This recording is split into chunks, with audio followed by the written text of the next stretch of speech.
జ్యోతిష శాస్త్రంలో తరచుగా వినిపించే పదం పితృదోషం. ఇది సాధారణ దోషం కాదు, పూర్వీకుల నుంచి వచ్చిన ఒక విధమైన రుణంగా శాస్త్రాలు వివరిస్తాయి.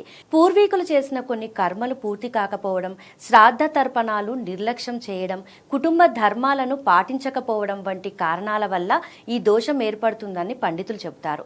శాస్త్ర ప్రకారం తండ్రి వంశంలో 7 తరాలు, తల్లి వంశంలో 4 తరాల వరకు ఈ ప్రభావం ఉండవచ్చని పేర్కొంటారు. అందుకే కొందరి జీవితాల్లో కారణం లేకుండా సమస్యలు ఎదురవుతుంటాయి. ఇంట్లో తరచూ కలహాలు, వివాహాల్లో ఆలస్యం, సంతానం లేకపోవడం, ఆర్థిక ఇబ్బందులు, అనారోగ్యాలు వంటి సమస్యలు కనిపిస్తే పితృదోషం ఉందేమో అని పరిశీలిస్తారు. అయితే దీనికి పరిహారం కూడా శాస్త్రాల్లో స్పష్టంగా ఉంది. ప్రతి సంవత్సరం పితృపక్షంలో తర్పణం, పిండ ప్రదానం, శ్రాద్ధ కర్మలు చేయడం, బ్రాహ్మణులకు భోజనం పెట్టడం, దానం చేయడం వల్ల పితృదేవతలు సంతృప్తి చెందుతారని విశ్వాసం.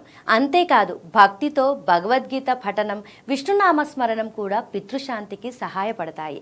పూర్వీకులను స్మరించడం మన సంస్కృతిలో గొప్ప సంప్రదాయం. వారిని గౌరవించి కర్మలు నిర్వహిస్తే వారి ఆశీస్సులు లభించి కుటుంబంలో శాంతి, శ్రేయస్సు నెలకొంటాయని పెద్దలు ఉపదేశించారు.